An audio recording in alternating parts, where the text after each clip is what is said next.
Bonjour à tous, nous sommes ravis de vous retrouver aujourd'hui pour un nouvel éco-geste. Pour le sujet du jour, nous allons nous intéresser à un sujet qu'on aurait beaucoup aimé éviter, bien sûr, mais les circonstances ne nous laissent pas franchement le choix. On va s'intéresser au recyclage des masques, et des masques chirurgicaux en particulier. Alors, 2 masques quotidiens par personne en France suffiraient à engendrer 400 tonnes de déchets plastiques supplémentaires par jour, selon l'organisation de lutte contre les déchets Zero Waste France. Alors le problème avec ces masques, c'est qu'ils sont constitués d'un dérivé du pétrole, le polypropylène, et ils ne sont pas biodégradables. Selon les études, ils mettraient des dizaines voire des centaines d'années à se décomposer lorsqu'ils ne sont pas tout simplement incinérés. Il y aurait déjà une quantité énorme de ces masques chirurgicaux qui se retrouveraient dans nos océans. Alors, certes, de nombreux acteurs travaillent actuellement à l'organisation de cette filière, des points de collecte à l'organisation des réseaux de recyclage, si possible en circuit court, pour éviter des kilomètres entre les lieux de collecte et les lieux de transformation. Mais on a bien compris que c'est un enjeu énorme qui s'est imposé à nous au cours de ces derniers mois.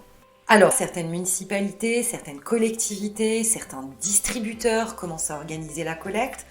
Après avoir été collectés, ces masques peuvent ensuite être recyclés dans des usines spécialisées en fonction de leurs matériaux et de leur composition, polypropylène, élastane, etc. En général, ces masques sont mis en période de quarantaine avant d'être décontaminés et lavés à très haute température pour éliminer toute charge virale.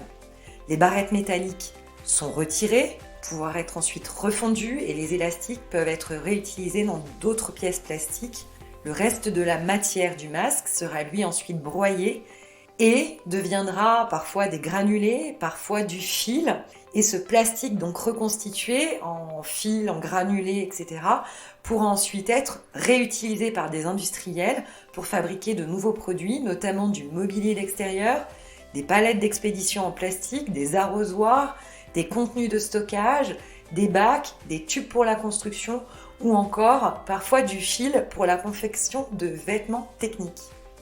Le lavage en machine de ces masques jetables est aussi une piste. Des études réalisées fin 2020 ont démontré qu'ils conserveraient une capacité de filtration supérieure aux masques en tissu, même après 10 lavages en machine à 60 degrés.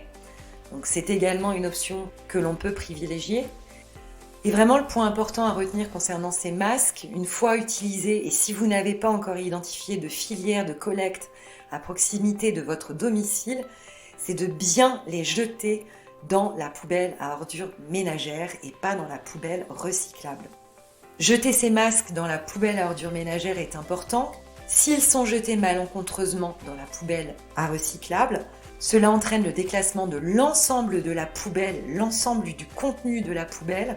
Et pour des raisons sanitaires, il faut savoir que les agents de tri et de collecte ne peuvent pas manipuler ces masques pour les extraire de ces gisements de déchets. Il est donc extrêmement important de les jeter dans la poubelle à ordures ménagères. Malheureusement, on va vous souhaiter une bonne journée masquée. On aimerait s'en tenir à la bonne journée.